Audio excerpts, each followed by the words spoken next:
የጀመርነው ዕብራውያን መጽሐፍ ነው አይደል? ጌታ ይመስገን። ዛሬ ሳናስበው አምስተኛ ደረስን ማለት ነው። ይሄዳልና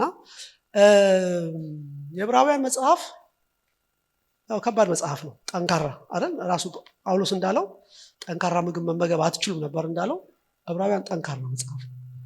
ጌታ ይመስገን። እና ያው እያየን መጣናል። በቃ ዋናው እግዚአብሔር ተናገረ በሚል የጀመርነው አይደል? ምክንያቱም በልጁ ተናገረን እግዚአብሔር የተናገረበት መጽሐፍ ነው በሚል ጀመርን። ያው መድገም አያስፈልገኝም። ባለፈው ሳምንት ግን ኢየሱስ ክርስቶስ ከሙሴ ይበልጣል በሚለው ጋር ደረስናል። እያወዳደረ አይደል? ኢየሱስ ክርስቶስን እያወዳደረ በሚናገርበት ክፍል ላይ ኢየሱስ ከሙሴ ይበልጣል ብሎ ለማሳየት ሙሴ በጣም ትልቅ ጃያንት የሆነ ሰው ነው አይደል? በጣም የፈርዖን ቤት ንቆ በእግዚአብሔር እጅ ትሬን የተደረገ ሰው ነው እና እስከ መጨረሻ ድረስ ህዝብን የመራ ሰው ነው። ጳውሎስ ግን ከኢየሱስ ክርስቶስ ጋር ሲያወዳድረው ፒክ ያደረገው አንድ ነገር ብቻ ነው። ምንድነው አለ? ቤት አይደል? ቤት በሚል ሙሴ በቤቱ ላይ ምን ይሆናል? የታመነ ነው፣ እንደ ባሪያ የታመነ ነው። ክርስቶስ ግን በቤቱ ላይ አይደል እንደ ልጅ ብሎ ቤት በሚል አነሳ። ምን ማለት ነው ብለን ተነጋገርን እና ሙሴ የቤቱ አንድ ክፍል ነው። ቤት የሚለው ህዝቡን ነው እግዚአብሔር። ስለዚህ ሙሴ የቤቱ አንድ ክፍል ነው። ኢየሱስ ክርስቶስ ደግሞ ራሱ የቤቱን ያዘጋጀው ማን ነው አለ? ክርስቶስ ነው። ስለዚህ ክርስቶስ ከሙሴ ምን ያደርጋል? ይበልጣል። እግዚአብሔር ይመስገን። ሙሴ ሲባል ለእኛ ምንም አይደለም፣ ለእነሱ ግን ለአይሁዳውያን ግን ትልቅ ሰው ነው። እግዚአብሔር ይመስገን። እና እሱን ነው እየነካባቸው ያለው አለ። ስለዚህ እግዚአብሔር ቤት እየሰራ ያለ አምላክ ነው አይደል? ክርስቶስ ቤቱን እያደረገ ማለት እያዘጋጀ ነው። ስለዚህ በቤቱ ላይ ምን ሆኗል አለ? ሐዋርያ አይደለም? ከሰማያዊ ጥሪ ተካፋዮች ሆናችሁ ወንድሞች ሆይ አለ አይደል? የእምነታችን ምን ሐዋርያና ሊቀ ካህን ኢየሱስ ምንድነው አለ? ሐዋርያ ነው። ኢየሱስ ብዙ ነገር አለው እና ባለፈው ሳምንት ያየነው ኢየሱስ ምንድነው? ሐዋርያ ነው። ለምንድነው ሐዋርያ የሆነው? በቤቱ ላይ ብዙ ስለሆነ ነው። ሐዋርያ የሚያስፈልገው ለምንድን ነው? በቤት ላይ በቤተ ክርስቲያን ላይ ምን ለማድረግ ነው? ለመጠበቅ፣ ቤተ ክርስቲያንን ወደ ሙላት ለማምጣት። የሐዋርያት ስርዓት እንደሱ አይደለም? ሐዋርያት በቤተ ክርስቲያን ላይ ስልጣን ያላቸው መሰረት መስርተው ቤተ ክርስቲያንን የሚከታተሉ ወደምትፈለግበት ወደ ክርስቶስ ሙላት የሚያመጡ ሐዋርያት ናቸው። ልክ እንደዛው ኢየሱስ ክርስቶስ ቤትም እያደረገ ነው ማለት እየሰራ ነው። ስለዚህ ምንድን ነው? ኢየሱስ በቤቱ ላይ ሐዋርያ ነው። እግዚአብሔር ይመስገን። ስለዚህ የክርስቶስን ሐዋርያነት ማግኘት የሚችለው ወይም የክርስቶስን ሐዋርያነት ባለው አገልግሎቱ ሼር ለማድረግ ምን ያስፈልጋል አለ? በቤት ውስጥ መገኘት ያስፈልጋል። በቤት ውስጥ ከሌለ የክርስቶስ ሐዋርያነትን ሰው ምን አያደርግም? አዳኝነቱን ይለማመዳል፣ ሐዋርያነቱን ግን አይለማመድም ብለን አየን። እግዚአብሔር ይመስገን። ስለዚህ ኢየሱስን ከሙሴ ጋር ያነጻጸረበትን ክፍል ላይ ነው ባይዘው ወይ በነገራችን ላይ እና ኢየሱስን ነው እያሳየን ያለው እና መጽሐፍ ቅዱስ ሙሉ መጽሐፍ ቅዱስ የሚናገረው ስለ ሁለት ነገር ነው። አንድ ስለ ኢየሱስ ነው። የትኛው መጽሐፍ ከብሉይ እስከ አዲስ ያለው የሚናገረው ስለማን ነው? ስለ ኢየሱስ ነው። ጌታም እንደዛ ብሏል አይደል? ሕግና ነቢያት ስለማን ይናገራሉ አለ? ስለኔ ይናገራሉ አለ። እና ለሚሰሙት ለአይሁዳውያን ምን አላቸው? እናንተ በመጽሐፍት ምን ያላችሁ ይመስላችኋል? ሕይወት ያላችሁ ይመስላችኋል። ግን አይደል እነሱ ስለኔ ነው የሚያወሩት፣ ወደ እኔ ምን አታደርጉ ማለት አትመጡ። ስለዚህ ሕግና ነቢያት ስለማን ነው የሚናገሩት? ስለ ኢየሱስ ነው። እና መጽሐፍ ቅዱስን በሙሉ አንብባችሁ መጨረሻ የምታገኙት መጽሐፍ ምንድን ነው? ሮሜ ነው አይደል?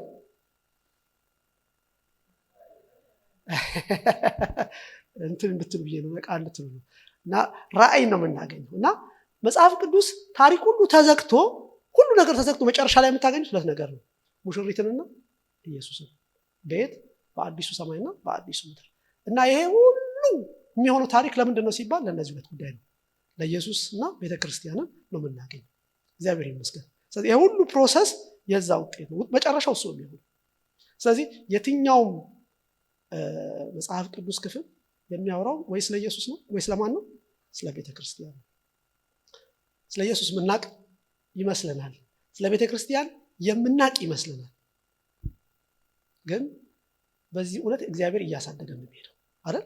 ኢየሱስን ሁሉ እየገለጠ ቤተክርስቲያንን እየገለጠ በቤተክርስቲያን እውቀት በኢየሱስም እውቀት በቤተክርስቲያንም እውቀት እያደግን ነው የምንሄደው። እግዚአብሔር ይመስገን። እና ያ ያወቅነው እውቀት ነው በህይወታችን ተገልጦ የሚኖረው። ለቤተክርስቲያንም ለክርስቶስም ያለን መውደድና ፍቅር አይደል ከዛ እውቀት ተነስቶ ነው የሚሆነው። እግዚአብሔር ይመስገን። ከዚህ በፊት ነግሬያችኋለሁ። ጳውሎስ ቆላስይስ 2 ላይ ምን አለ? የእግዚአብሔር ምስጢር ማን ነው አለ? አይደል? የእግዚአብሔር ምስጢር የሆነውን ክርስቶስን እንድታውቁ ምን አደርጋለሁ? እጋደላለሁ አይደል ያለው? የእግዚአብሔር ምን ሚስጥር ማን ነው? ክርስቶስ ነው። ምን ማለት ነው? እግዚአብሔር ሚስጥር ነው። ስለዚህ ሰው እግዚአብሔርን ማወቅ ከፈለገ ማንን ነው ማወቅ ያለበት? ክርስቶስን ነው። ምክንያቱም የእግዚአብሔር ሚስጥር ክርስቶስ ነው። እግዚአብሔር ይመስገን። ኤፌሶስ 3 ላይ ደግሞ ስትሄዱ የክርስቶስ ሚስጥር ቤተክርስቲያን ናት ይላል። አያችሁ? የእግዚአብሔር ሚስጥር ክርስቶስ ነው። የክርስቶስ ሚስጥር ደግሞ ማን ነው? ቤተክርስቲያን ነው። ምን ማለት ነው? ክርስቶስም ሚስጥር ነው። ስለዚህ ክርስቶስን የምናውቀው ልኩ ማንን ባወቅንበት ልክ ነው? ቤተክርስቲያንንም ባወቅንበት ልክ ነውና ይገናኛል። ብዙ ሰው ምን ይላል? እኔ ኢየሱስን ካወቅኩ ቤተክርስቲያን ምናምን ይላል አይደል? እንደዛ ቢባል ነገር የለም። በአፍ ልንል እንችላለን እንጂ ሪሊ መጽሐፍ ቅዱስ የሚያስተምረን ትምህርት ምንድን ነው? ሰው ቤተክርስቲያንን ባወቀ ልክ ኢየሱስንም ያውቀዋል። አሁን ብዙ ጊዜ አሁን ትራዲሽን ሆኖ ቤተክርስቲያን ሲባል ያለን ነገር እንደ እግዚአብሔር ቃል ስላይደለ እንጂ መጽሐፍ ቅዱስ እንደተገለጣት አይነት ዕውቀት ቢኖረን ኢየሱስንም በዛ ልክ እናደርጋለን፣ እናውቀዋለን ማለት ነው። እግዚአብሔር ይመስገን። ስለዚህ ቤተክርስቲያን የክርስቶስ አካል ናት፣ ሙላቱና አካሉ ናት ይላል። እግዚአብሔር ይመስገን። ስለዚህ ከአካላችን ቤተክርስቲያን ክርስቶስ የቤተክርስቲያን ምንድን ነው አለ? ራስ ነው። ቤተክርስቲያን ደግሞ አካሉና ሙላቱ ናት። እና ራስ ብቻ ነው የሚያስፈልገኝ፣ እኔ ጭንቅላቴ ብቻ ነው የሚያስፈልገኝ፣ ሌላው አካል አያስፈልገኝም ይባላል እንዴ? የሚል ሰው አለ? ካለ ምንድን ነው ይሄ ሰውዬ ችግር አለበት ማለት ነው አይደል? እኔ ጭንቅላቴ ብቻ ነው ምናምን ካለ ችግር አለበት። በትክክል ሰውነቱ እንዴት እንደሚሰራ ባዮሎጂው አልገባውም ማለት ነው። ምክንያቱም ራስም አካልም ሁለቱ ምንድን ነው አስፈላጊ ነው። እግዚአብሔር ይመስገን። ስለዚህ ምንድን ነው ለምንድን ነው ይሄን ያነሳሁት መሰላችሁ? አሁን ዕብራውያንን ስናጠና ብዙ አዲስ ነገር አለ የምንማረው ኢየሱስን ነው እያየን የምንሄደው፣ ቤተክርስቲያንን ነው እያየን የምንሄደው። ባለን ነገር ላይ እየጨመርን እንሄዳለን። ኦኬ፣ ጌታ ይመስገን። ኦኬ፣ ዛሬ የምናጠናው ባለፈው ካቆምንበት ምዕራፍ 3 ከቁጥር 7 እስከ 19 ተነስተን ቆመን እናነባለን ማለት ነው። የእግዚአብሔርን ቃል ምዕራፍ 3 ዕብራውያን 3 ከ7 እስከ 19 ርዕሱ ምን ብለናል? ከነዓን የእረፍት ምድር ተብሏል ማለት ነው። እግዚአብሔር ይመስገን። ኦኬ፣ አብረን እናነባለን። እንደዚህ ይላል። በጌታ ስም አነባዋለሁ። ስለዚህ መንፈስ ቅዱስ እንደሚል ዛሬ ድምፁን ብትሰሙ አባቶቻችሁ እኔን የፈተኑበትን የመረመሩበትም 40 ዓመት ስራዬን ያዩበትን በምድረ በዳ በፈተና ቀን በማስመረር እንደሆነ ልባችሁን እልከኛ አታድርጉ። ስለዚህ ያንን ትውልድ ተቆጥቼ ዘወትር በልባቸው ይስታሉ፣ መንገዴን ግን አላወቁም አልኩ። እንዲሁም ወደ ረፍቴ አይገቡም ብዬ በቁጣዬ ማልኩ። ወንድሞች ሆይ ምናልባት ሕያው እግዚአብሔርን የሚያስክዳችሁ ክፉና የማያምን ልብ ከእናንተ በአንዳችሁ እንዳይኖር ተጠንቀቁ። ነገር ግን ከእናንተ ማንም በኃጢአት መታለል እልከኛ እንዳይሆን ዛሬ ተብሎ ሲጠራ ሳለ በእያንዳንዱ ቀን እርስ በርሳችሁ ተመካከሩ። የመጀመሪያውን እምነታችንን እስከ መጨረሻው አጽንተን ብንጠብቅ የክርስቶስ ተካፋዮች ሆነናልና እየተባለ ዛሬ ድምፁን ብትሰሙ በማስመረር እንደሆነ ልባችሁን እልከኛ አታድርጉ። ሰምተው ያስመረሩት እነማን ነበሩ? በሙሴ ተመርተው ከግብፅ የወጡ ሁሉ አይደሉምን? 40 ዓመት የተቆጣባቸው እነማን ነበሩ? ሬሳቸው በምድረ በዳ የወደቀ ኃጢአትን ያደረጉት እነርሱ አይደሉምን? ካልታዘዙት በቀር ወደ እረፍቱ እንዳይገቡ የማለባቸው እነማን ነበሩ? ባለማመናቸው ጠንቅ ሊገቡ እንዳልተቻላቸው እናያለን ያለ። እግዚአብሔር ይመስገን። ተቀመጡ። እንግዲህ ይህን ክፍል ጳውሎስ ለእነዚህ ለአይሁድ አማኞች ፒክ አድርጎ ከብሉይ ኪዳን ላይ ፒክ አድርጎ አምጥቶ ይህን ክፍል ያነሳል፣ ይነግራቸዋል። እና ካልታዘዙትም በቀር ወደ እረፍቱ እንዳይገቡ የማለባቸው እነማን ነበሩ ይላል። አያችሁ። ስለዚህ የገቡት እነማን ናቸው? የታዘዙት ብቻ አይደል ይላል። የታዘዙት ብቻ ናቸው። እና እንግዲህ እረፍቱ የሚለው እዚህ ቦታ ላይ ያው ወጥተው በሙሴ መሪነት ወጥተው በኋላም በኢያሱ የገቡበት ቦታ ከነዓን ነው አይደል? ከነዓን ምድር ነው። እና ወደ ከነዓን ምድር የገቡት ማን ናቸው? ኢያሱና ካሌብ እና አዲሱ ጄኔሬሽን ማለት ነው አይደል? ኢያሱና ካሌብ አይደል? በህይወት ያሉት ማለት ከዚህ በፊት ነግሬያቸዋለሁ። በህይወት ያሉት ኢያሱና ካሌብ። በህይወት ከሌሉትስ የሚያስታውስ ማን ነው? በህይወት ከሌሉት ዮሴፍና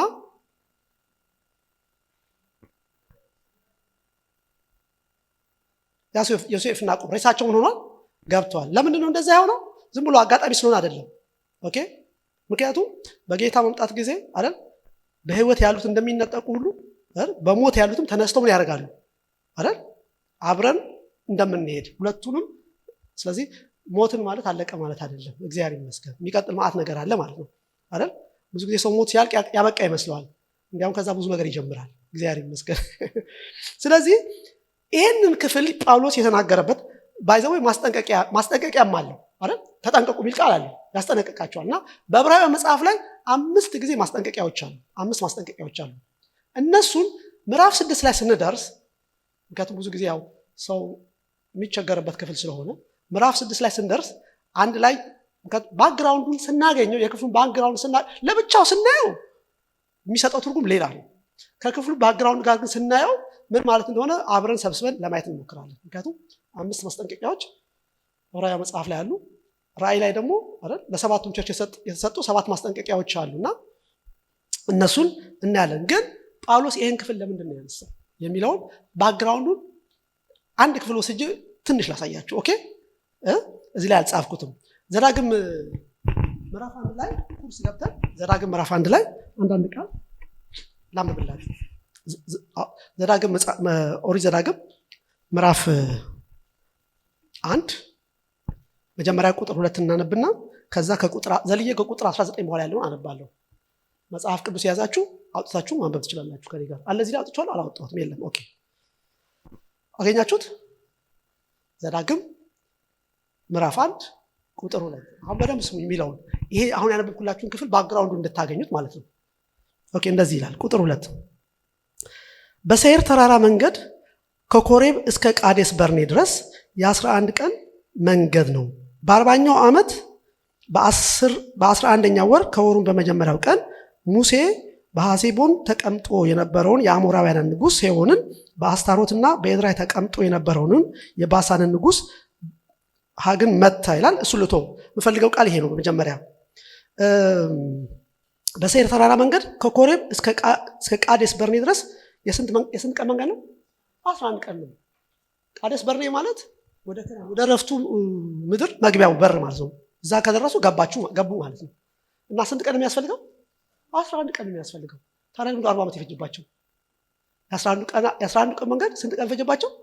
40 ቀን ፈጀባቸው አይደል? አይገርምም? ኖርማሊ በ11 ቀን የሚገባ መንገድ ነው እንደሚናገረው። ለምን እንደሆነ እነግራችኋለሁ፣ ለምን እንደዛ እንደሆነ። ቁጥር 19 በኮሬብም ተጓዝን አምላካችን እግዚአብሔር እንዳዘዘን በታላቁ እጅግን በሚያስፈራ በዚያች ባያችሁት ምድረ በዳ ሁሉ በኩል በተራራማው በአሞራውያን መንገድ ሄድን፣ ወደ ቃዴስ በርኔም መጣን። ኦኬ ይሄ ያው ወደዛ መግቢያው ወደ እረፍቱ ምድር ደርሰው ማለት ነው። አልገቡም፣ መግቢያው ላይ ደርሰው ማለት ነው። መጣን ይላል እና ከዛ የሚለውን ስሙ። እኔም ሙሴ ነው የሚናገረው። እኔም አምላካችን እግዚአብሔር ወደሚሰጠን ወደ ተራራማው ወደ አሞራውያን አገር መጣችሁ። እነሆ አምላክ እግዚአብሔር ምድሪቱን በፊት አድርጎልሃል። ምድሪቱን በፊት አድርጎልሃል አይደል? ይሄው የተጓዙበት መንገድ እሱ ስለነበረ አድርጎልሃል። የአባቶች አምላክ እግዚአብሔር እንዳለ ውጣ፣ ውረሳት፣ አትፍራ፣ አትደንግጥ አልኳችሁ። ምን አላቸው? አያችሁ፣ ደርሰው ያን ሁሉ መንገድ ተጉዘው መጣበታለሁ ተጉዘው ቦታው ላይ ከደረሱ በኋላ ምን አላቸው? ምክንያቱም ሙሴ አትገባም ተብሏል አይደል? አንተ አትገባም ተብሏል እና ምን አላቸው? በቃ እግዚአብሔር የሚሰጣችሁ ምድር ይሄ ነው። ስለዚህ ምን አድርጉ? ውጡ፣ ውረሷት፣ አትደንግጡ፣ አትፍሩ አላቸው። ትልቅ ነገር አይደለም? ለዚህ አይደለም የተጓዙት ይህን ሁሉ ዓመት? የሆነውን ግን ተመልከቱ ምን እንደሆነ። እናንተም አለ ሁላችሁ ወደ እኔ ቀርባችሁ ምድሪቱን እንዲጎበኙልንና እንወጣበት ዘንድ የሚገባንን የመንገዱንና የምንገባባቸውን የእነዚያ ከተሞች ወሬ ተመልሰው እንዲነግሩን በፊታችን ሰዎች እንስደድ አላችሁኝ። ያ ነገርም ደስ አሰኘኝ። ከእናንተም 12 ሰው መረጥኩ፣ ከየነገድ ሁሉ አንድ ሰው ነበር። ይሄ ምንድነው? ግቡ ሲላቸው ብለው ሙሴ ምን አሉት? መጀመሪያ ሰላይ እንላክ አሉ አይደል? እሱ ግን ምን አላቸው? አትፍሩ፣ አትደንግጡ፣ ውጡና ምን አድርጉ አላቸው? ውረሱ ሲሏቸው እነሱ ምን አሉ? ኖ ቆይ መጀመሪያ ምን እንላክ? ሰላይ እንላክ አሉ። ሙሴ ደግሞ ሐሳባቸው ደስ አለው። ከዛ ያለውን ስሙ። ከዛ ሄዱም ወደ ተራራውን ወጡ፣ ወደ ኤሽክላም አሸለቆ መጥተው ጎበኟት። ከምድሪቱም ፍሬ በእጃቸው ወሰዱ፣ ወደኛም ይዘውት መጡ። አምላካችን እግዚአብሔር የሚሰጠን ምድር ምንድነው አሉ? መልካም ናት አሉ። ምድሪቷ ምንድን ናት? መልካም ናት ብለው አወሩልን። ከዚህ በኋላ የሆነው ስሙ።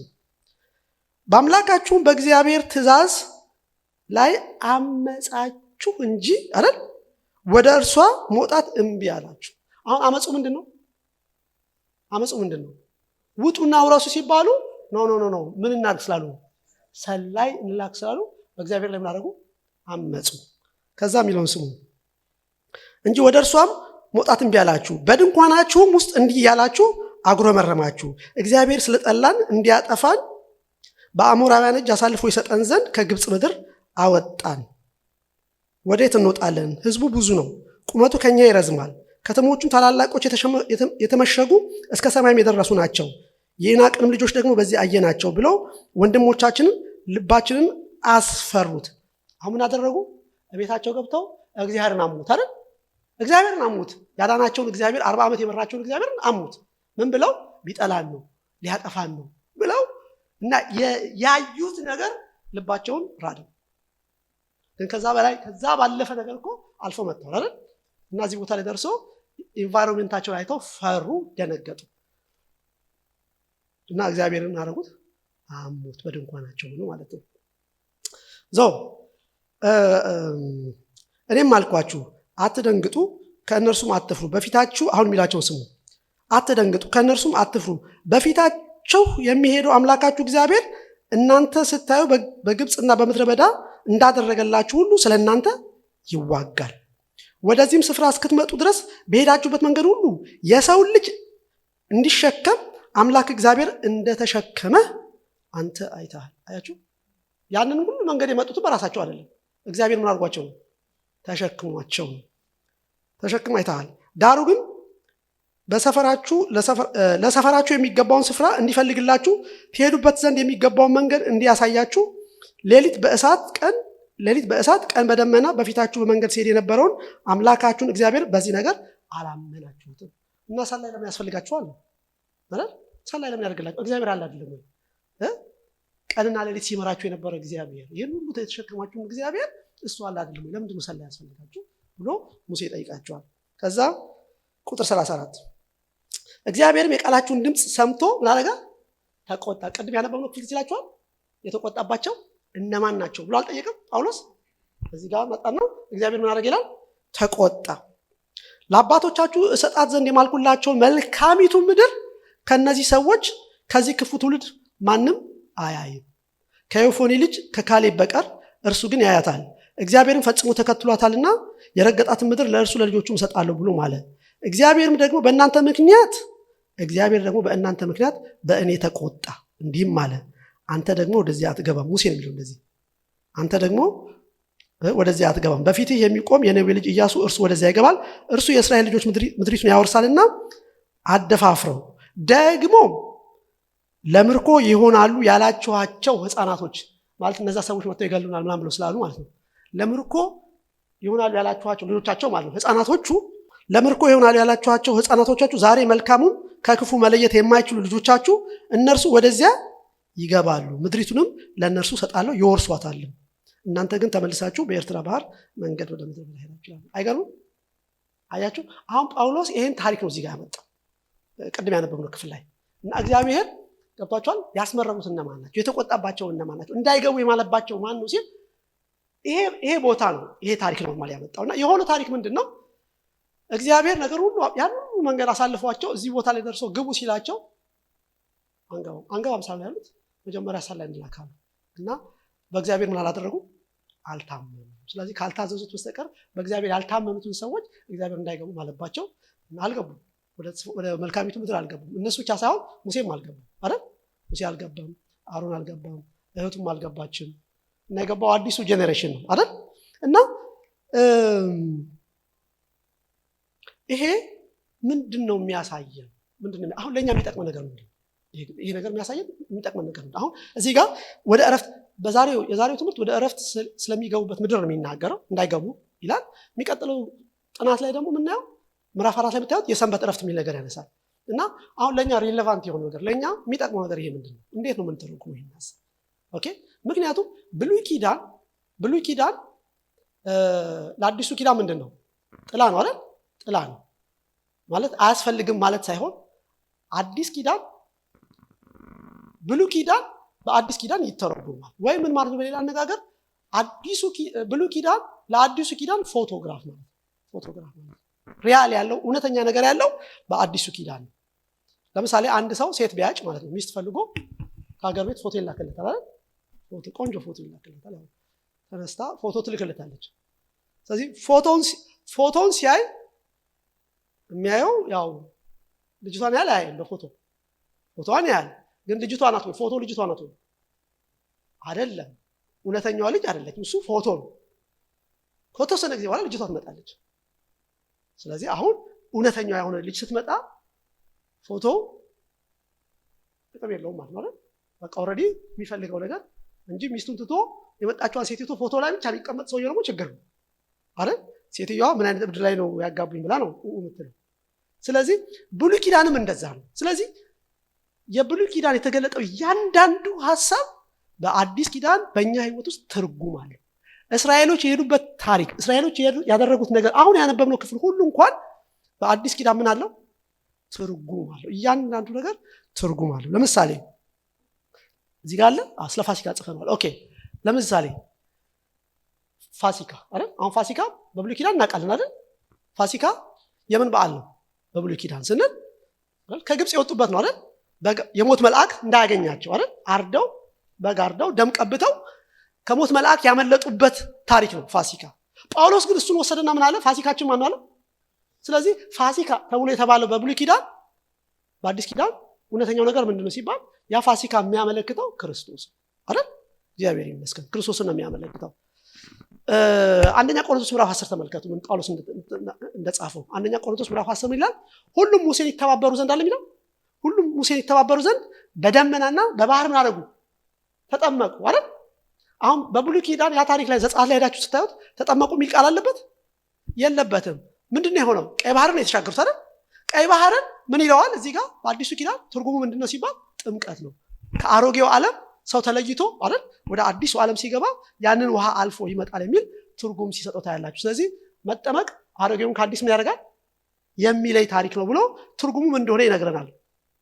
ሁሉም ያን መንፈሳዊ በሉ፣ ሁሉም ያን መንፈሳዊ መጠጠጡ፣ ይከተላቸው ከነበረው ከመንፈሳዊ አለት ጠጥተዋል። አሁን እነዚህ ሰዎች በምድረ በዳ በነበሩበት ጊዜ ከአለት ውሃ ጠጡ ይላል አይደል? ምግብ በሉ ይላል። እዛ አሁን ታሪኩ ጠጡና በሉ ነው የሚለው። በአዲስ ኪዳን ትርጉሙ ምንድነው? ያ አለት ማን ነው ያቸዋል? የጠጡበት አለት ክርስቶስ ነው። ስለ ክርስቶስ ነው የሚናገረው። እግዚአብሔር ይመስገን። ስለዚህ እያንዳንዱ ነገር መንፈሳዊ ትርጉም፣ መንፈሳዊ እውነት ለኛ የሚሰራ ነገር አለ ማለት ነው። እግዚአብሔር ይመስገን። ስለዚህ መልካም ምድር ወይም መልካሚቱ ምድር፣ የከነዓን ምድር፣ የእረፍት ምድር የተባለው ለነሱ ያው መካከለኛ ምስራቅ ያለ አይደል? በግብፅና በኤፍራጥስ ወንዝ መካከል ያለውን ቦታ ለአብርሃም የሰጠው ቦታ ነው። ያ ቦታ ነው የከነዓን ስፍራ የተባለው። ለኛ ምንድነው ታሪክ? ከነዓን ለኛ ምንድነው? ከነዓን የሆነ የምንገባበት መሬት አለ ማለት ነው። ከተማ አለ፣ ክርስቶስ ነው። እግዚአብሔር ይመስገን። ስለዚህ እኛ አምካት በዚህ ክፍል ላይ ወደ እረፍቱ ግቡ የሚል በኋላም ስለምንመጣበት መልካሙ ምድር የክርስቶስ ምሳሌ ነው።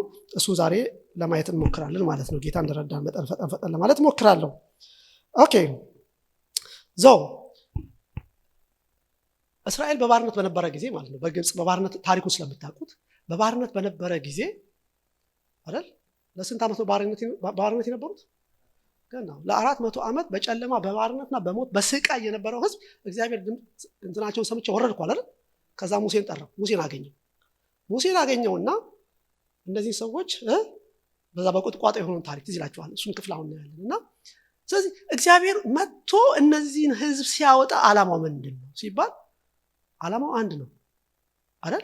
ወዴት ማምጣት ነው? እነዚህ ለአብርሃም ወደ ተናገረለት አይደል? ወደዚህ የእረፍት ምድር፣ ወደ ከነዓን፣ ወደ መልካሚቱ ምድር እነዚህ ሰዎች ማምጣት ነው።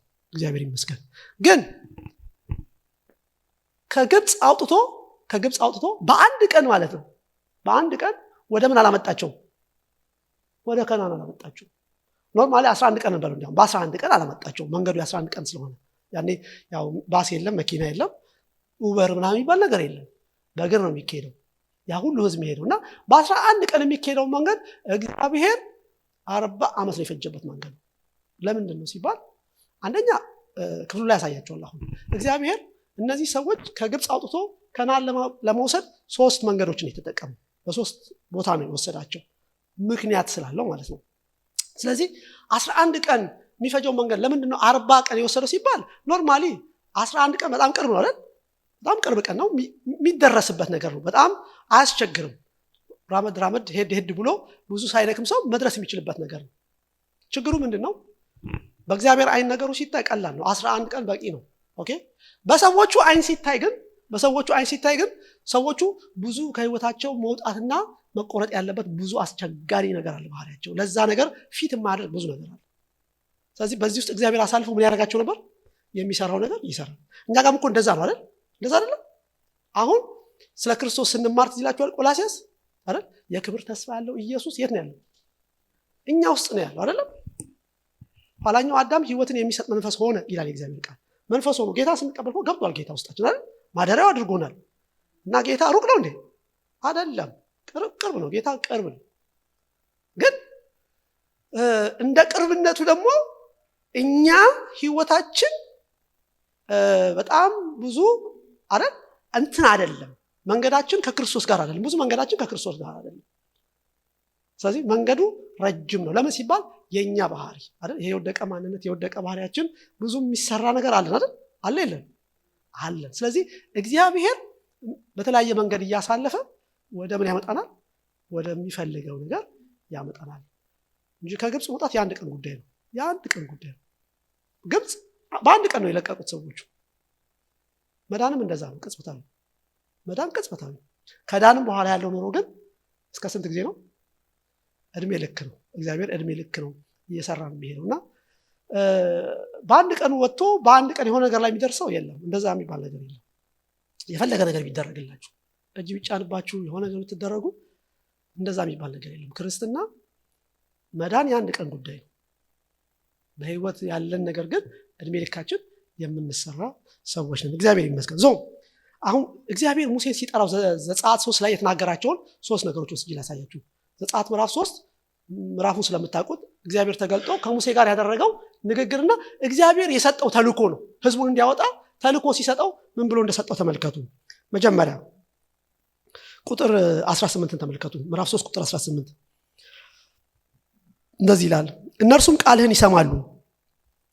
እግዚአብሔር ለሙሴ እዛ የተናገረው ነው። እነርሱ ቃልህን ይሰማሉ፣ አንተና የእስራኤል ሽማግሌዎች ወደ ግብፅ ንጉሥ ትገባላችሁ። የዕብራውያን አምላክ እግዚአብሔር ተገለጠልን።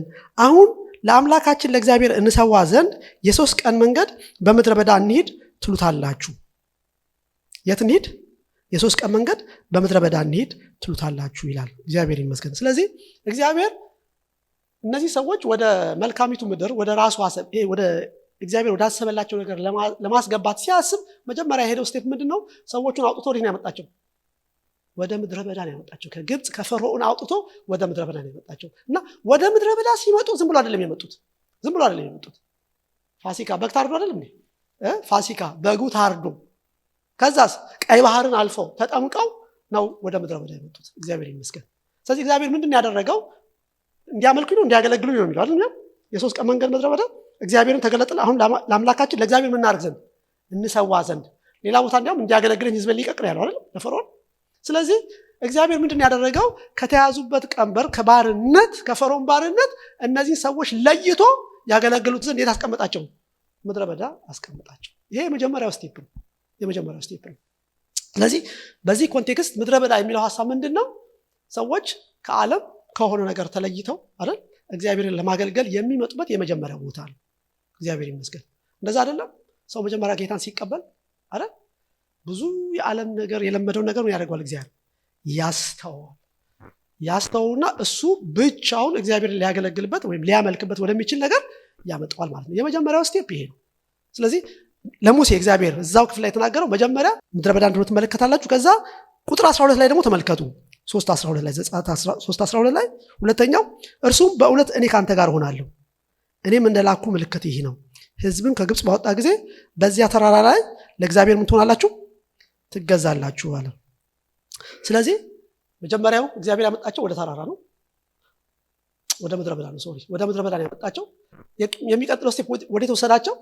ወደ ተራራ ትወጣላችሁ አላቸው። ምክንያቱም ስለ ተራራው ብዙ የምናውቀው ነገር አለ። በተለይ ዘጸአት 19 20 21 22 23 24 ላይ አይደል ህጉ የተሰጠው የት ነው? ተራራ ላይ ወጥተው 40 ቀን 40 ሌሊት ጾሙ አይደል? ስለዚህ በተራራ ላይ የሆነው ነገር ምንድነው? የጠራቸውን እግዚአብሔርን እንዲያውቁ፣ የጠራቸው እግዚአብሔር ምን እንደሚፈልግ ከነሱ ምን እንደማይፈልግ ባህሪውን፣ ህጉን፣ ስርዓቱ የተቀበሉ ተራራ ላይ ነው። ምን ማለት ነው? ስለ እግዚአብሔር ያለው መገለጥ ያገኙበት ኢቭን ቤተ መቅደሱ ራሱ እንዴት እንደሚሰራ አይደል? በሰማይ ያለው ምሳሌ ለሙሴ ተገልጦለት ነው።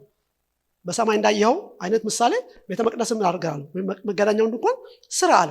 ስለዚህ ስለ እግዚአብሔርና ስለ ቤተ መቅደሱ መገለጥ ያገኙ ተራራ ላይ። ስለዚህ ይሄ ሁለተኛው ልምምድ ነው። ምን ማለት ነው? መጀመሪያ ከዓለም ከሆነ ነገር ከተለዩ በኋላ ከዛ በኋላ ደግሞ በሂደት እግዚአብሔርን እንዲያውቁ፣ ስርዓቱን እንዲያውቁ፣ ቤተ መቅደሱን እንዲያውቁ እግዚአብሔር በዚህ ነገር ውስጥ እንዳሳለፋቸው እንመለከታለን። ለዚህ ነው ጊዜው ያስፈልገው ማለት ነው። በአንድ ጊዜ ሰው ራይፍ ስለማይሆን የተወለደ ሰው አንዴ ያድግም ያድጋል እንዴ? አያድግም። ከዛ የመጨረሻው ሶስተኛው ቁጥር ዘጸአት 3:17 ላይ እንደዚህ ይላቸዋል። ከግብፅ መከራ ወደ ከነዓናውያንም ወደ ቄታውያንም ወደ አሞራውያንም ወደ ፌርዛውያንም ወደ ኤዋውያንም ወደ ኢያቡሳውያንም አገር ወተትና ማር ወደምታፈሰው አገር አወጣላችኋለሁ አልኩ ብለህ ተገለጠልኝ በላቸው ይላል።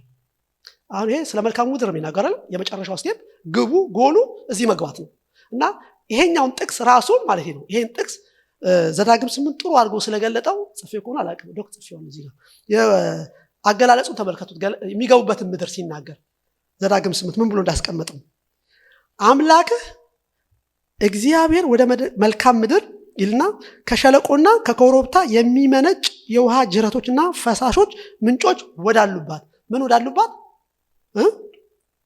ከሸለቆና ከኮረብታ የሚመነጩ የውሃ ጅረቶችና ፈሳሾች ምንጮች ወዳሉበት ምድር። አንድ ምድር በጣም ፕሮስፐርስ የሚሆነው በጣም መልካም ምድር የሚሆነው ምን ሲሆን ነው? ውሃ ሲኖር አይደል? ውሃ ከሌለበት አንድ ምድር ጠቃሚ አይደለም። ስለዚህ እቺ ምድር አንዱ በረከቷ ምንድነው?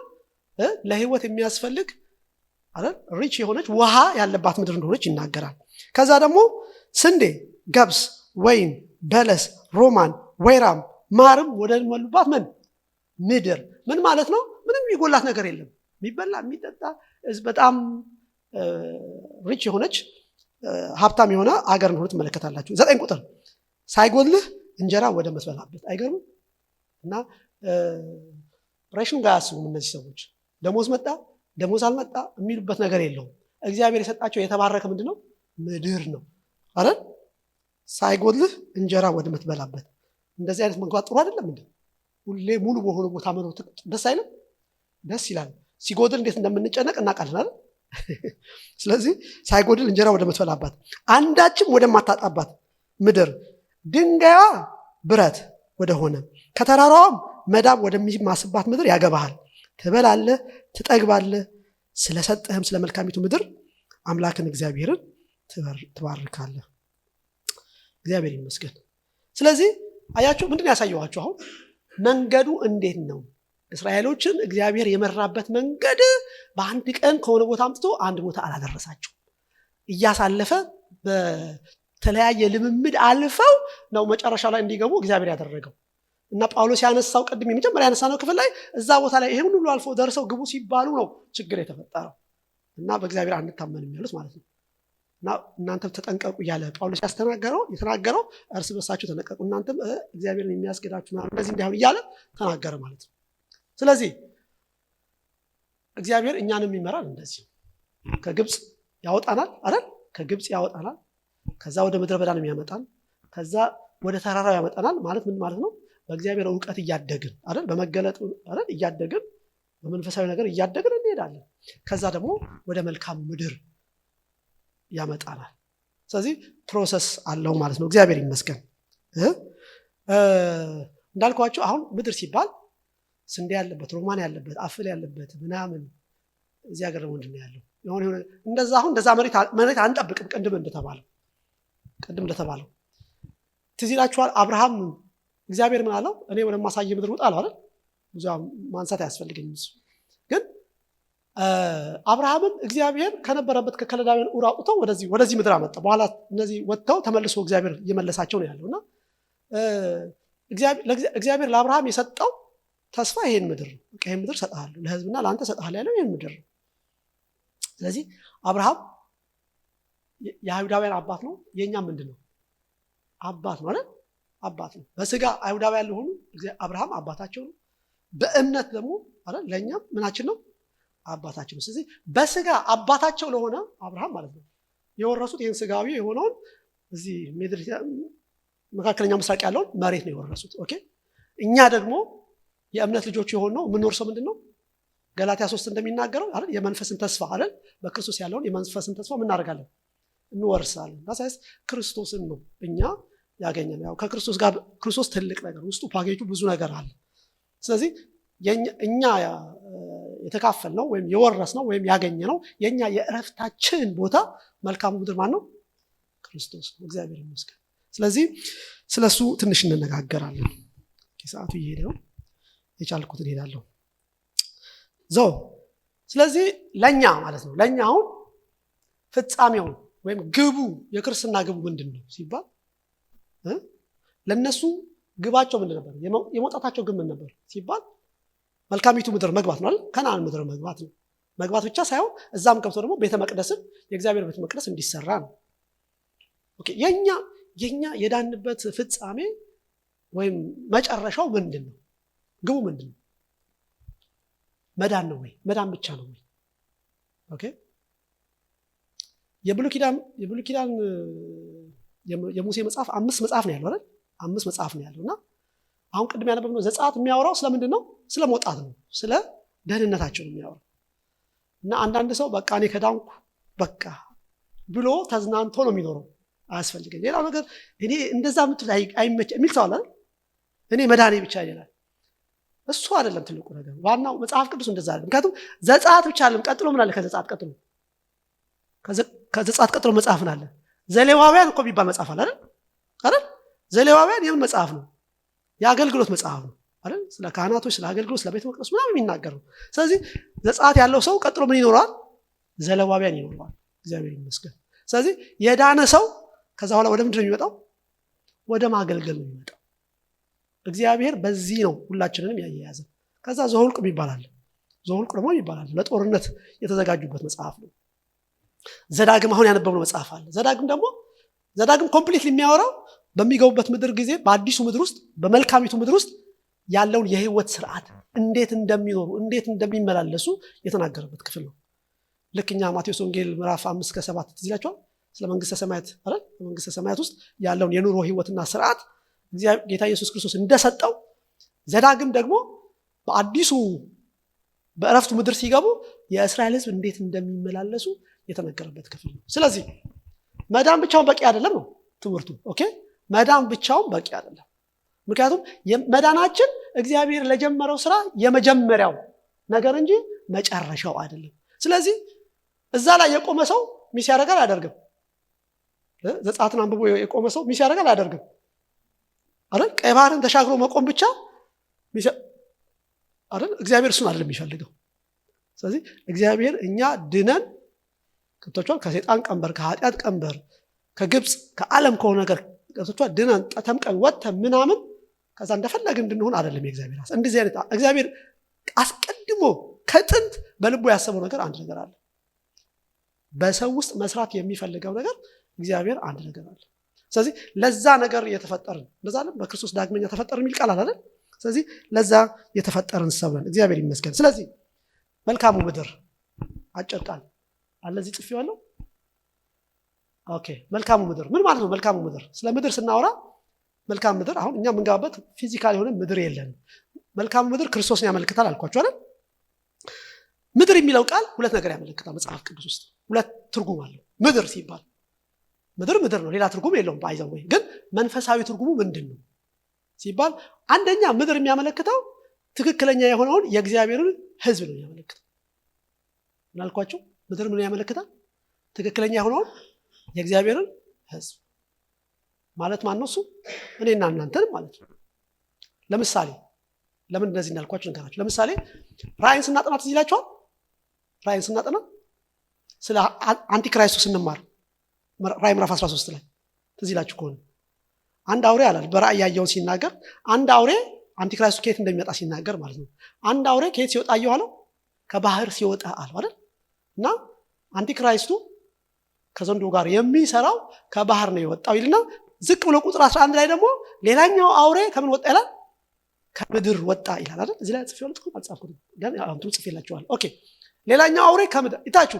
አንደኛው አውሬ ከባህር ነው የወጣው፣ አንደኛው አውሬ ከምድር የወጣው ከምድር ነው የወጣው። ከምድር የወጣው ምድር የሚለው አይሁዳዊ ነው የሃይማኖቱን። ምክንያቱም ሐሰተኛው ክርስቶስ ከአሕዛብ ነው የሚመጣው አይደል? ነብዩ ግን የሃይማኖት መልክ ስላለው የሚወጣው ከአይሁድ ነው የሚለውን ነገር አየና መጽሐፍ ቅዱስ ምድር ሲል የሚያመለክተው የእግዚአብሔርን ሕዝብ ነው የሚያመለክተው። ባህር ሲል ይሄ ኮራፕትድ የሆነውን ዓለም በሰይጣን የተያዘውን ሕዝብ ነው የሚያመለክተው። ለምሳሌ ማቴዎስ 13 ስናጠና ሲላችኋል ስለ መንግስተ ሰማያት አይደል? የመጨረሻው ምሳሌ ምን ነበረ አይደል? መንግስተ ሰማያት አይደል በባህር ላይ የተጣለ ምን ትመስላለች? መረብ ትመስላለች ይላል። ሲላችኋል ጌታ ሲናገር መንግስተ ሰማያት በባህር ላይ የተጣለ ምን ትመስላለች? መረብን ትመስላለች። ያ ክፉና ሁሉን የሰበሰበች በኋላ ደግሞ ተቀምጠው የለዩዋት ብሎ የሚናገረው ክፍል። ስለዚህ በባህር ላይ ባህር የሚለው ዓለም ላይ ያሉትን በዚህ በክፉ ዓለም ላይ ማለት ነው። እና ባህሩ የተጣለው መረብ ወንጌል ነው። ስለዚህ መጽሐፍ ቅዱስ ላይ ባጭሩ የምፈልገው ሐሳብ ሌላ ቢሆንም ምድር የሚለው የሚያመለክተው መንፈሳዊ ትርጉሙ ምድር የሚለው የእግዚአብሔርን ሕዝብ የሚያመለክት ነው። አንደኛ ኦኬ፣ በኋላ ስለምንመጣበት። ሁለተኛ የሚያመለክተው ኢየሱስን ነው። ኦኬ፣ የክርስቶስ ምሳሌ ነው። ይሄንን 4 ታሪኮች እጅ አሳያችኋለሁ። በሁለተኛ ደረጃ ምድር የሚያመለክተው ምሳሌነቱ የክርስቶስ ነው። እዚህ ጋር ጥቅሱን ጽፌዋለሁ። ኦኬ፣ ጽፌዋለሁ። ምድር ሲባል ምን ያመለክታል? ክርስቶስ ነው። ለዚህ ነው መልካሙ ምድር ወይም የከነዓን ምድር የረፍት ምድራችን ለኛ ማን ነው አልኳችሁ? ክርስቶስ እንጂ የሆነ ፊዚካል መሬት አይደለም ብያችኋለሁ። ኦኬ 1 3 ወይም 4 ቦታ ወስጄ ላሳያችሁ ይችላል እሞክራለሁ። አንደኛ በፍጥረት ታሪክ ውስጥ በኖህ ታሪክና በአብርሃም ታሪክ የተሆኑትን ነገሮች ለማየት እንሞክራለን። ለምሳሌ ዘፍጥረት 1 ከ9 እስከ 13 እንመልከት። ዘፍጥረት ምዕራፍ 1 ከ9 እስከ 13 እንመለከታለን። እንደዚህ ይላል። እግዚአብሔርም ከሰማይ በታች ይህን የፍጥረት ታሪክ የሆነበት ታሪክ ነው። እግዚአብሔርም ከሰማይ በታች ያለውን ውሃ በአንድ ስፍራ ይሰብሰብ፣ የብሱም ይገለጥ አለ። እንዲሁም ሆነ። እግዚአብሔር የብሱን ምን ብሎ ጠራው? ምድር ብሎ ጠራው አይደል? የብሱን ምድር ብሎ ጠራው። የውሃ መከማቻውንም ባህር አለው። እግዚአብሔር ያ መልካም እንደሆነ አየ። እግዚአብሔር ምድርን ዘርን የሚሰጥ ሳርና ቡቃያ በምድር ላይም እንደ ወገኑ ዘሩ ያለበትን ፍሬ የሚያፈራ ዛፍን ታብቅል አለ። እንዲሁም ሆነ። ምድርም ዘርን የሚሰጥ ሳርና ቡቃያ እንደ ወገኑ ዘሩም ያለበትን ፍሬ የሚያፈራ ዛፍን እንደ ወገኑ አበቀለች። እግዚአብሔር ያ መልካም እንደሆነ አየ። ማታም ሆነ ጠዋትም ሆነ ስንተኛ ቀን? 3ኛ ቀን። አያችሁ? አሁን በ3ኛው ቀን የሆነው ነገር ምንድን ነው ሲባል በፍጥረት ታሪክ ውስጥ በ3ኛው ቀን የሆነው ምንድን ነው? ውሃው ምድር ምን አድርጎት ነበረ? ሸፍኖት ነበር አለ። እግዚአብሔር በመጀመሪያ ሰማይና ምድር ፈጠረ ይላል አለ። ከዛ ምድር ጨለማ ነበረች በጥልቁ ላይ አለ እና ውሃ ከቧት ነበር። ስለዚህ እግዚአብሔር ምንድን ያደረገው? በ3ኛው ቀን ውሃውን ከቧት የነበረውን ጨለማ ከቧት የነበረውን ውሃ ምን አደረገው? ገለጠውና ምኑ ወጣ? ምድሩ ወጣ አይደል? ከከበበው ውሃ ውስጥ ከዚህ ምድርን ከአውስ ከከተታት ውሃ ውስጥ አይደል? ከዚህ ጨለማ ካለበት ውሃ ውስጥ እግዚአብሔር ውሃውን ገልጦ ውሃውን ገፎ ምን ወጣ? ምድርን አወጣ። በስንተኛው ቀን? በ3ኛው ቀን። ከዛ በኋላ ነው እዚህ ምድር ላይ ሁሉም ዘር እንደዛ ነው የሚለው። ምድር ዘርን የሚሰጥ ሳር ቡቃያ ህይወት ያለበት ነገር ሁሉ ከዛ በኋላ ነው ይጀምራል። ኢቭን ህይወት ያለበት ዘሩ ምናምኑ አትክልቱ ምናምን ብቻ ሳይሆን ሰው ራሱ የተሰራው ከዚህ አፈር አይደለም? ከዚህ ከውሃ ውስጥ ከወጣው መሬት ወይም ምድር ላይ እግዚአብሔር አፈርን ወስዶ ሰው ምን አደረገው? አበጀው። እግዚአብሔር ይመስገን። እና ይሄ ታሪክ ምን ያስታውሰናል? የምን ሲምቦል ነው ካልን ኢየሱስ ክርስቶስ በስንተኛው ቀን ነው ከሞት የተነሳው? አላይ የሞትን ጠራ አጥፍቶ እግዚአብሔር ምን አደረገው? አስነሳው። በ3ኛው ቀን አስነሳው። እና ኢየሱስ ክርስቶስ በትንሣኤ ከተነሳ በኋላ ለየትኛውም ነገር መሰረት የሆነው አይደል? እኛም ህይወትን ያገኘነው እሱም ስለሆነ ነው፣ ስለተነሳ ነው። ስለዚህ ኢየሱስ በአሁኑ በድሮም ቢሆን ነገሮችን ሁሉ የፈጠረው ነገር ሁሉ ምንጭ የሆነው ከማን ነው? ከኢየሱስ ነው የተገኘው። ስለዚህ መጽሐፍ ቅዱስ ምሳሌ አድርጎ አንዱ የሚነግር ነገር እዚህ ክፍል ላይ ለህይወት ለሆነ ነገር ሁሉ መገኛ የሆነው ይሄ ከውሃ የወጣው ምድር እንደሆነ ሁሉ ኢየሱስ ክርስቶስ አሁን ላለው ለየትኛውም ህይወትና መሰረት ሁሉ በእርሱ ተፈጥሯል የሚል ቃል አለ እዚህ ላይ ሁሉ በማን ተፈጥሯል በእርሱ ዕብራውያን ላይም ሁሉን ወራሽ ባደረገው ዓለማትን ምን ባደረገበት በፈጠረበት የሚል ቃል ተመልክተናል ስለዚህ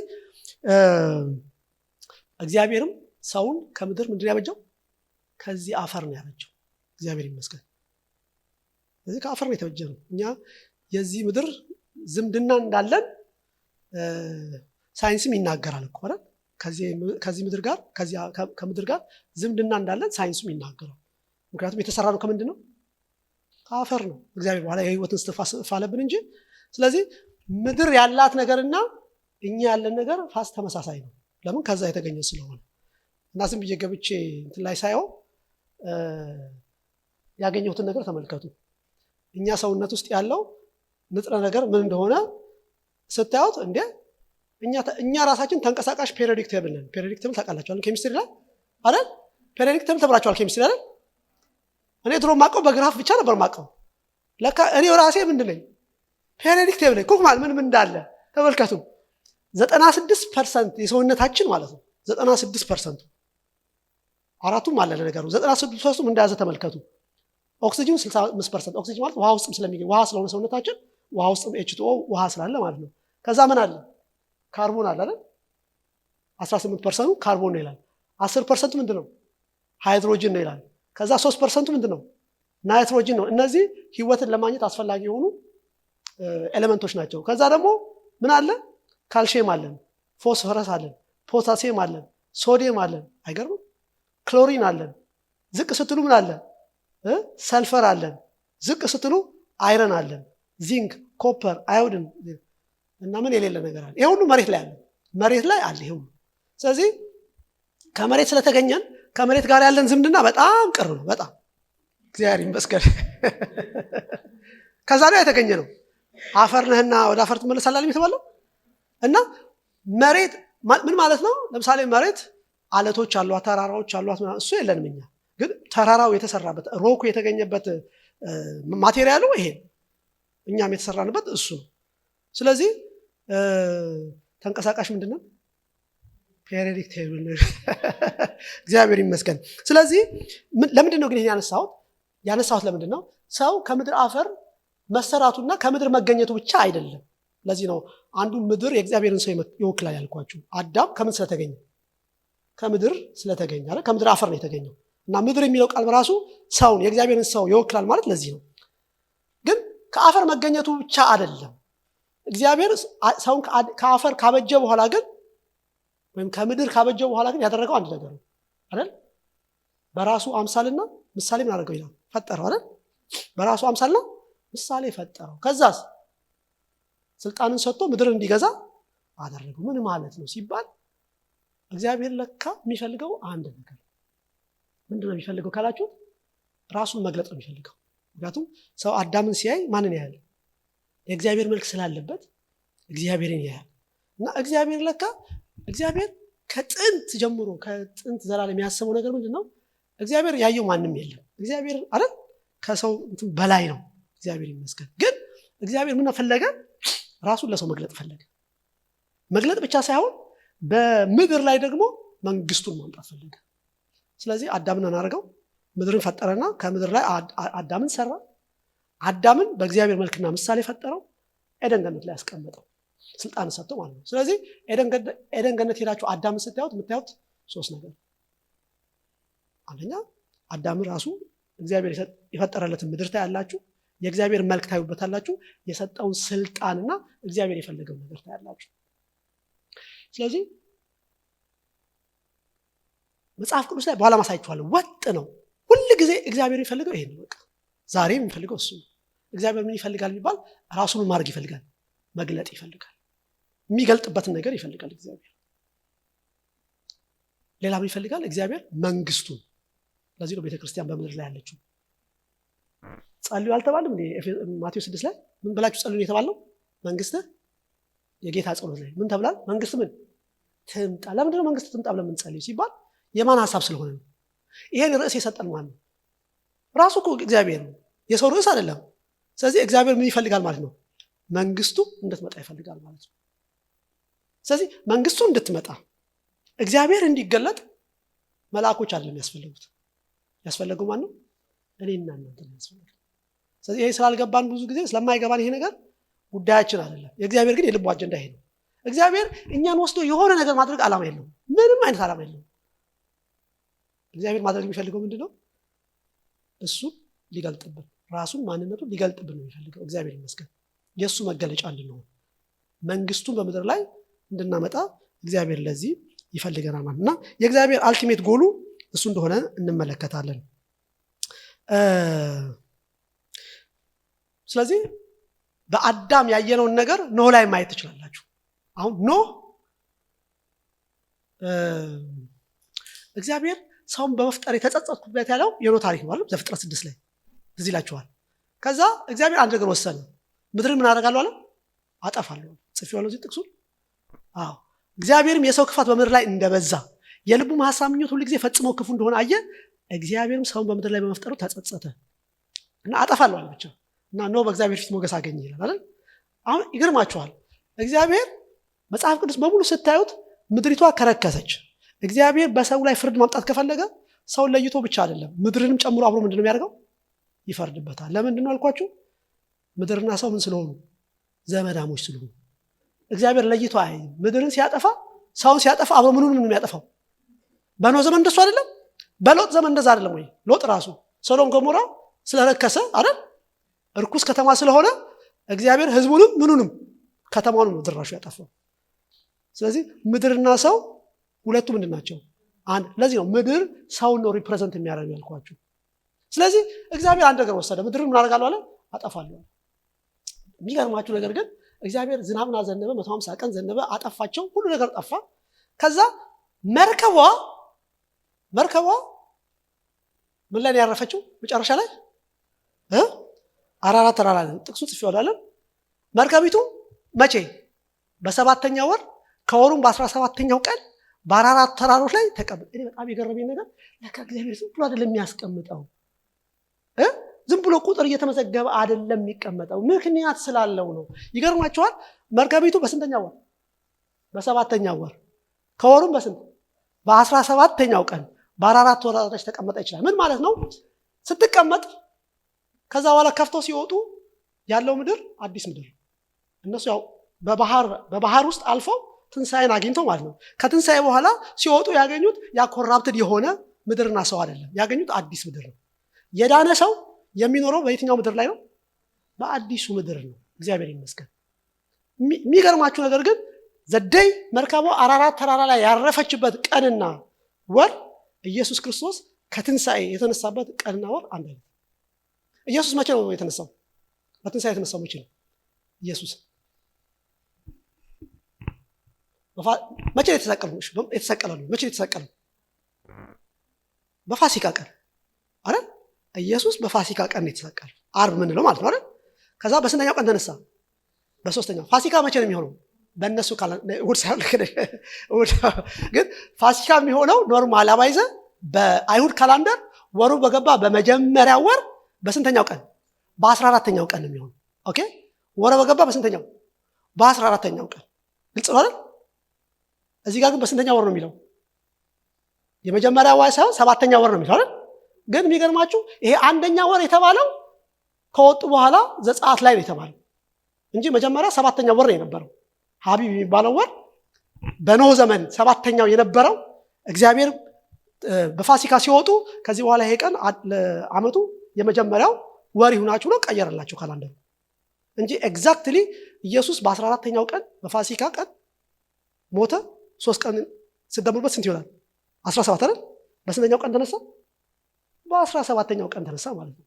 ስለዚህ መርከቢቷ ከዚህ ከዓለምን ካጠፋው ውሃ ስትወጣ ተራራ ላይ ስትቀመጥ እና ኢየሱስ ክርስቶስ ከሞት የተነሳበት ቀን አንድ አይነት ቀን።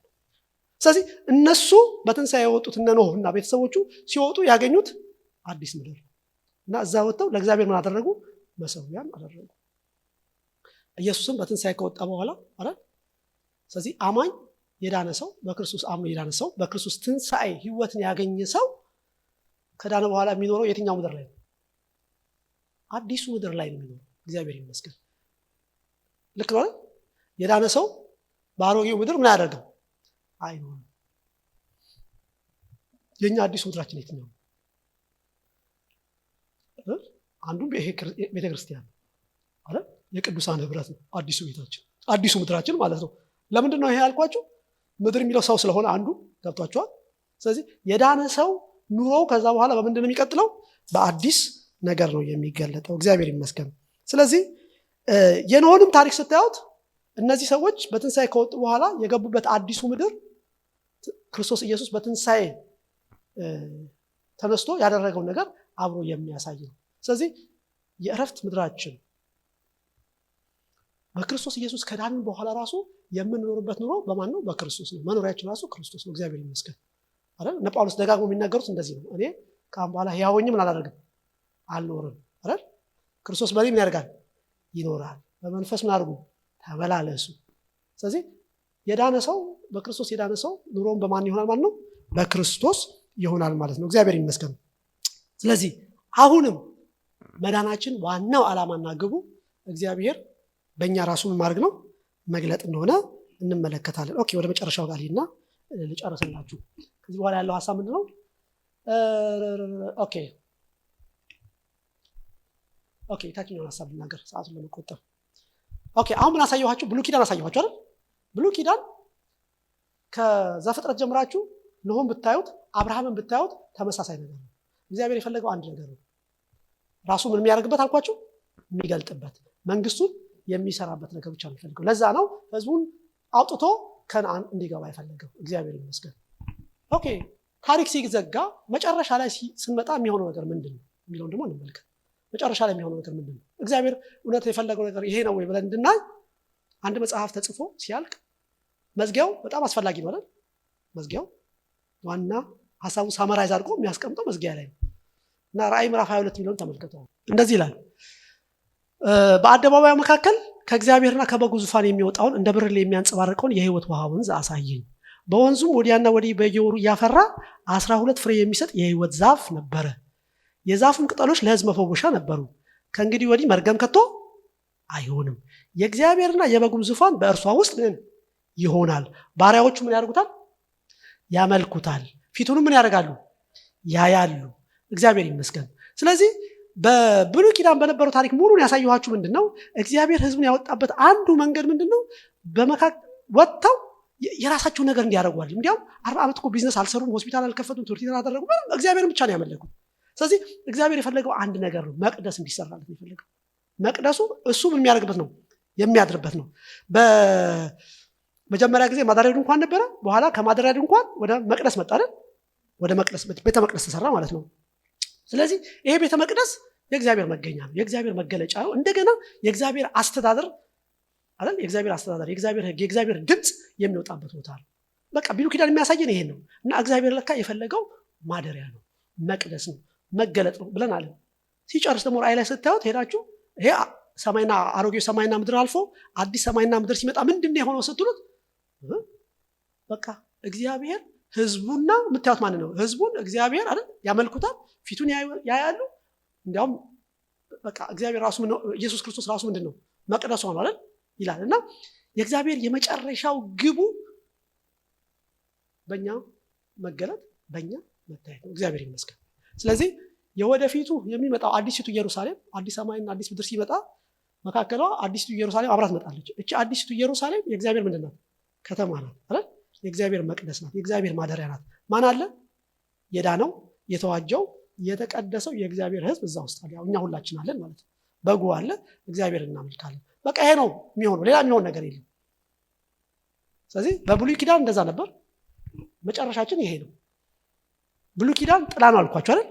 ያ ጥላ ነው። መቅደስ ምናምን እያልን ያወራነው በሙሉ ስዕል ነው። ዋናው ፒክቸር ግን ያለው እውነተኛው ነገር የሚመጣው አዲስቱ ኢየሩሳሌም ላይ ያለው ነገር ነው። እግዚአብሔር ይመስገን። በዛ ውስጥ የህይወት ውሃ ወንዝ አለ። እንግዲህ ምንጠጣው እሱ ነው። እዛ ምን እንደሆነ ስንደርስ እናገኘዋለን። ኢየሱስ ነው፣ የኢየሱስ ሲምቦል ነው። የህይወት ዛፍ አለ፣ እሱም የኢየሱስ እንትን ነው። ኦኬ፣ ቁርጥ ክትፎ ምናምን የለም እዛ ቦታ ላይ። እዚህ ጨርሳችሁ ትሄዳላችሁ የምትፈልጉ ሰዎች። ኤኒሃው ግን ላሳያችሁ የፈለኩት ምንድን ነው መሰላችሁ? ብሉይ ኪዳን ጥላ ነው። አዲሱ ኪዳን አዲሱ ኢየሩሳሌም የሚመጣው የእግዚአብሔር አልቲሜት የመጨረሻው ግብ እሱ ነው አለ። እኛ ብሉይ ኪዳን ነን ያለነው? እኛ ብሉይ ኪዳን ነን ያለነው አይደለም። አዲሱ ኢየሩሳሌም ነው ያለነው? አዲሱ ኢየሩሳሌም ነው ያለነው? አዲስ ሰማይና አዲስ ምድር ውስጥ ነው ያለነው አይደለም። ስለዚህ እኛ መካከል ነው ያለነው። እኛ ምንድነን ሲባል ጥላ ውስጥ አይደለም ያለነው። ጥላው አልፏል። ብሉይ ኪዳን ነው። እውነተኛው የሆነ ነገር ላይ ነው ያለነው። አዲሱ ኪዳን ያለነው። ስለዚህ አዲሱ ኪዳን ውስጥ ምንድነው ያደረገው እግዚአብሔር ስትሉ ያ ሊመጣ ያለውን እውነተኛውን ነገር በቅምሻ መልክ ቤተክርስቲያን ውስጥ እግዚአብሔር ይሄን ህይወት ሰጥቶናል አይደለም። ስለዚህ እኛ በቅምሻ መልክ የተሰጠን ነገር ምንድነው ይባል የከበረው ስጦታችን እዚህ ውስጥ እግዚአብሔር የሰጠን ነገር ምንድነው? ኢየሱስን አይደል? ለምን ሲባል እዛ ገና አልደረስም እና ዕብራውያን 6 ላይ እኮ እንደዛ የሚል ቃል አለ አይደል? የቀመሱትን የሚል ቃል አለ ትዝ ይላችኋል? ከሰማይ ሰማይ ያደርጉትን የቀመሱትን እና በቅምሻ መልክ ሊመጣ ያለው ህይወት በቅምሻ መልክ ለኛ ምን አድርጎናል? ተሰጥቶናል። ያ ህይወት ያለበት ምድር ወይም ያለበት ስፍራ ክርስቶስና እኛ ህብረቱ ወይም አካሉ ያለችበት ቤተክርስቲያን ውስጥ እግዚአብሔር ይመስገን። ስለዚህ በዛ በአዲሱ ኢየሩሳሌም የህይወት ውሃ ወንዝ እንዳለ እዚህም እኮ የህይወት ወንዝ አለ የለም አይደል? ያው የህይወት ወንዝ ቸርች ውስጥ መተን የምንጠጣው ነገር ምንድነው? ቸርች ውስጥ ምንበላው ነገር ምንድነው ሲባል ሌላ ነገር የለም አይደል? የእግዚአብሔርን ቃል ኢየሱስን ነው። ምግባችንም መጠጣችንም ኢየሱስ ነው። ሰው መቼም የበላው ነው የሚመስለው አይደል? ይባላል አይደል? ልክ አይደለም? ሰው የበላው ነው የሚመስለው። ለዚህ ነው የምታምሩት። በጣም የምትበሉት ነገር ያስታውቃል። ለምንድን ነው ብላችሁ ይሄን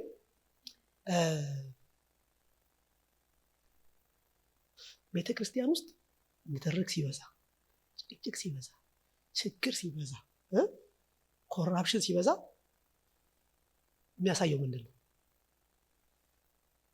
ሰው የሚበላው ምንድን ነው አይደል? ሰውየው የሚበላው ምንድን? ቸርች ወጥቶ የሚበላው ነገር ምንድን ነው? እግዚአብሔር ቸርችን ያደረገው ምንድን ነው? የዛን ናሙና አድርጎ ነው የሰጠን። የአዲሱን ኢየሩሳሌም ናሙና አድርጎ። ምክንያቱም እግዚአብሔርን እናመልካለን፣ እግዚአብሔር መካከላችን አለ። ይሄ መቅደሱ ነው፣ እኛ መቅደሱ ነን አይደል? በዚህ መቅደስ ውስጥ የህይወት ሽታ አለ። እንደ ናሙና ኢየሱስ የህይወት እንጀራችን ነው። ኢየሱስ የህይወት ወንዛችን ነው አይደል? ከዚህ የሚጠጣ ማንም በዘላለም ምን አያደርግም ማለት አይጠማም አለ በቃ። እና እኛ የምንሰበሰበው አሁን ለምንድን ነው ሲባል ነገ የምንገባበት ያ አዲስቱ ኢየሩሳሌም የእሱ ሳምፕል ነው እዚህ ያለው። እሱ ነው የምንለማመድ ያለ ነው። ቅምሻ ታውቃላችሁ አይደል? ቅምሻና ዋናው ምግብ ልዩነቱ ምንድን ነው? በቅምሻና በምግቡ መካከል ያለው ልዩነቱ ምንድን ነው? አለመብሰል? አይ ኖ ኦኬ ገናው ይኸውላችሁ ቅምሻና ዋናው ምግብ በቴስት ይለያያል? አይለያይም። የቀመሳችሁት ሳይዙ ነው ትንሽ አይደል? ሳይዙ ትንሽ ነው። ምግቡ ሲመጣ ግን በሙላት ይመጣል ማለት ነው። ስለዚህ በክርስቶስ ኢየሱስ የተቀበልነው ህይወት በቅምሻ ኤክሰርሳይዝ የምናደርገው ቸርች ውስጥ እዚህ ውስጥ። ለምን ሲባል የእረፍት ምድራችን ማን ነው አልኳችሁ? ምድር የሚለው ክርስቶስም ነው ደግሞ ማንም ነው? እኛም ነን አይደል? ከምድር ጋር የተዛመድን አሳይቻችኋለሁ። ምድር ሰውም ክርስቶስም ነው። ስለዚህ አብረን ሆነን በቤተ ክርስቲያን ውስጥ ኢንጆይ የምናደርገው የምንለማመደው ያ ሊመጣ ያለውን ነገር እዚህ ነው ኤክሰርሳይዝ የምናደርገው። እንዴት አድርገን ኤክሰርሳይዝ የምናደርገው ስንል በቃ መሀከለኛው ሴንተር የሆነው የቤተ ክርስቲያን ማን ነው? ኢየሱስ ነው። ኢየሱስ በተወራበት ኢየሱስ ባለበት ቦታ ሁሉ ጊዜ ምንድን ነው ያለው? ህይወት ነው ያለው አይደል? እኔ የህይወት እንጀራ ነኝ አይደል ያለው። ስለዚህ ሁሉ ጊዜ ኢየሱስ የተወራበት ቦታ ህይወት አለ። ለዚህ ነው ጳውሎስ ከተናገረው ነገር አንዱን ልናገርና ልዝጋው። ቁጥር ስንት ነው መሰለኝ ያላችሁት? ቁጥር 13 እንደዚህ ይላል። ቀድም ያነበብ ነው። ነገር ግን ከእናንተ ማንም በኃጢአት መታለል እልከኛ እንዳይሆን አይደል? ከእናንተ ማንም በኃጢአት እንዳይሆን እልከኛ እንዳይሆን ዛሬ ተብሎ ሲጠራ ሳለ በእያንዳንዱ ቀን እርስ በርሳችሁን አድርጉ፣ ተመካከሩ። ለምንድን ነው ሲባል እነዛ ሰዎች ብዙ ነገር አልፈው መጥተው ሚስ ያደረጉት ምንድን ነው? እግዚአብሔር ለነሱ ያዘጋጀላቸው አልቲሜት የሆነውን ጎል ሚስ አደረጉ። ለምን ሲባል ልባቸውን እልከኛ አደረጉ ያ ነገር በእኛ ህይወት ውስጥ እንዳይፈጠር አለ እርስ በርሳችን ምን እናድርግ? እንመካከር። አያችሁ፣ እርስ በርሳችን መሆናችን፣ እርስ በርሳችን መያያዛችን ለግባችን ይህንበት ላለው መንገዳችን ትልቅ አስተዋጽኦ አለው፣ ትልቅ ጥቅም አለው። ብዙዎች ከመንገድ የቀሩት ማለት አንዳንዶቹ እኮ ቀይ ባህርን ተሻግረው ስቲላው ግብጽ ናቸው ያሉት አይደል? አንዳንድ ሰዎች ድነው ወጥተው ቀይ ባህርን ተሻግረው በላይፍ ስታይላቸው ግን የት ነው ያሉት? ገና ዓለም ላይ ናቸው። ብዙ ነገራቸው ዓለማዊ ነው። ድነዋል እኮ አይደል? የሚያደርጉት የሚሆኑት ምናምን ነገር። ስለዚህ እንደዚህ አይነት ሰዎች ወዴት ነው መውጣት ያለባቸው? ጥሪው እሱ አይደለም። እንኳን የዳነ ሰው በአሮጌው ምድር አያደርግም፣ አይኖርም። የዳነ ሰው በአዲሱ ምድር በክርስቶስ በቤተ ክርስቲያን ውስጥ ነው። ቤተ ክርስቲያን ስላችሁ ይሄ ህንጻው አይደለም፣ በእኛ ህብረት ውስጥ በእውነተኛው ቸርች ውስጥ ማለት ነው። ስለዚህ አንዳንዶች ደግሞ ገና ምድረ በዳ ላይ ምን እያደረጉ ነው? እየተጓዙ እየኮተኑ። ስለዚህ ጥሪው ምንድን ነው? ጳውሎስ ጥሪው ምንድን ነው? ዛሬ ተብሎ ሲጠራ እርስ በርሳችን ምን እናድርግ? የት መሆን ይሻላል? የት መሆን ይሻላል? ግብጽ መሆን ይሻላል? ተራራው ላይ መሆን ይሻላል? ምድረ በዳ መሆን ይሻላል? ወይስ መልካሙ ምድር? መልካም ምድር ይሻላል። እግዚአብሔር ይመስገን። ስለዚህ የኛ ከነዓን የኛ መልካም ምድር ክርስቶስ፣ አካል የሆነችው ደግሞ ምንድን ናት? ቤተክርስቲያን ናት። አያችሁ፣ ቤተክርስቲያን አንድ ነገር ብቻ አይደለችም፣ በጣም ብዙ ነገር አላት። እግዚአብሔር ይመስገን። ስለዚህ ወደዚህ ህብረት ላይ የተጠራ ነው፣ ወደዚህ ህይወት ላይ የተጠራ ነውና በሙላት ይሄን ነገር ምን ለማመድ ቤተክርስቲያን ውስጥ ነው ብቻ ከእንትንም የምንተርፈው ከአመፀኝነት፣ ከልከኝነት፣ ከጠማማነት የምንድነው እዚህ ውስጥ ሙሉን ስናደርግ ነው፣ እርስ በርሳችን ስንሰራ ነው። እንዳልኳችሁ ብዙ የሚሰራ የሚቆረጥ ነገር ስላለን መንገዱ ረጅም ነው። እስካሁን ብዙ አልፈን መተናል አይደል? ብዙ እኮ አልፈን መተናል። ብዙ እሾህ እየወጋን አይደል? ብዙ ነገር እየተፈጠረ እግዚአብሔር ተሸክሞን አምጥቶናል። ወደፊት ይሸከመናል። እግዚአብሔር ይመስገን። ምክንያቱም ያወጣት ሊያወርሰን ስለሆነ ማለት ነው። እና እነዚህ መንገዶች ግን ዓላማቸው ምንድነው ሲባል እኛን መስራት ነው። እኛን መስራት፣ የእግዚአብሔር መልክ በእኛ፣ የክርስቶስ መልክ በእኛ ውስጥ ማድረግ ነው።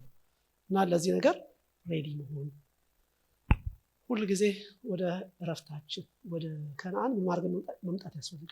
ከነዓናችን ለእኛ አንዱ ቸርቻችን፣ ይሄ ህብረታችን፣ ሌላው ክርስቶስ። እግዚአብሔር ይመስገን። ስለዚህ ጳውሎስ ይህን ክፍል አንስቶ ሲናገር ማይንዱ ላይ ያለው ቅድም ያሳየኋችሁ የብሉይ ኪዳን ሀሳብ ነው። እና የጠራን እግዚአብሔር ለከበረ ነገር ነው። እግዚአብሔር ይመስገን። ኦኬ። ስለዚህ ጌታን ተቀብለን የሆነ ነገር አድርገን እንድንኖር አይደለም እግዚአብሔር ጠራ። ሌላው ትርፍ ነው። እንሰራለን አይደል? ሁሉ ነገር እናደርጋለን፣ እንሰራለን፣ እንማራለን፣ እናገባለን፣ እንወልዳለን፣ ምናምን ኤቭሪቲንግ ኢዝ ኦኬ፣ ጉድ፣ ጥሩ ነው። እግዚአብሔር ይመስገን። ግን የመኖራችን ትልቁ ዓላማ እሱ አይደለም። የመኖራችን ትልቁ ግብና ዓላማ የእግዚአብሔር ቤት ለመሆን፣ የእግዚአብሔር ቤተ መቅደስ ለመሆን ማረፍ። ይሄ እግዚአብሔር የሰጠን መልካሙ ምድራችን ነው። እግዚአብሔር ይመስገን። ስለዚህ መተን ኢንጆይ የምናደርገው በዓለም ካለ ሁሉ የሚጠጣ መጠጥ የበለጠ መጠጥ ያለው የት ነው? እዚህ አይደል? በዓለም ካለ ሁሉ አንዳንድ ሰው ያው እንግዲህ ያው ታውቃላችሁ አይደል? ራሱን ለማስደሰት ብዙ ቦታ ሄዶ ይጠጣል። የሚጠጣ ነገር ይጠጣል። ከሀስከፕ ማለት ነው። ከሀስከፕ ይጠጣል። ራሱን ለማስደሰት ብዙ ነገር ሄዶ ይበላል በዓለም አይደል? ግን በዓለም ካለው ሁሉ መጠጥ፣ በዓለም ካለው ሁሉ ምግብ የተሻለ የዘላለም የሆነ ሰማያዊ ምግብ መጠጥ ያለው የት ነው? ጌታ ይመስገን። ስለዚህ መተን እንበላለን፣ እንጠጣለን። ደግሞ እንደዛ መሆኑ ደግሞ ለእግዚአብሔርም ለእኛም እረፍትና እርካታ ነው። እግዚአብሔርም የሚያርፈው ያን ቤቱ፣ መቅደሱ፣ ማደሪያው ሲሰራ ሲገለጥ እግዚአብሔር ያርፋል፣ ህዝቡም ያርፋል። እግዚአብሔር ይመስገንና እረፍት የሚያስፈልገን ከሆነ የት መምጣት ያለብን? ወደ ከነዓን ነው መምጣት ያለብን። ኦኬ እሺ። አንዳንዴ ስትረስ ሲይዛችሁ ብዙ ነገር ታደርጋላችሁ አይደል? ጌታ ይመስገን። እዚህ ደግሞ ነው እዚህ ስትመጡ እውነተኛ ሰማያዊ እረፍት ያለው እዚህ ነው። በብዙ ነገር ሰው የሚቅበዘበዘው ከዚህ ነገር ሲወጣ ነው። ልክ ነኝ? ልክ አይደለም? ሰይጣን ብዙ ምክንያት ሰጥቷቸው ሰዎች ይወጡና ስታዩዋቸው እንዳላቸው አይደለም፣ ፕሮሚስ እንደገባላቸው አይደለም፣ ሮዚሽ አይደለም እዛ ውጭ ያለው። እንዲያውም የባሰ ምንድነው የሚያደርጋቸው? ዲፕሬስድ አይደል? እና ህይወታቸውን ስታዩ በጣም ጌታ ይመስገን። እኛ ደግሞ በቤቱ ካለን እያመረብን አይደል? እየጨመርን። ምክንያቱም የምንጠጣው የምንበላው ሰማያዊ ምግብ ስለሆነ እግዚአብሔር ይመስገን። ለአሁንም ለሚመጣው የተሻለና የበለጠ ነገር እያደረግን ያለውና ኢንካሬጅ አደርጋችኋለሁ። በርቱ። ማረፊያችን ክርስቶስ ነው። ማረፊያችን ቤቱ አካሉ የሆነችው ቤተክርስቲያን ናት። ሰዎች እንደሚያቀሏት አይደለችም። ዴስቲኒያችንም እሱ ስለሆነ ማለት ነው። እሺ ጌታ ይመስገን። ተባረኩ።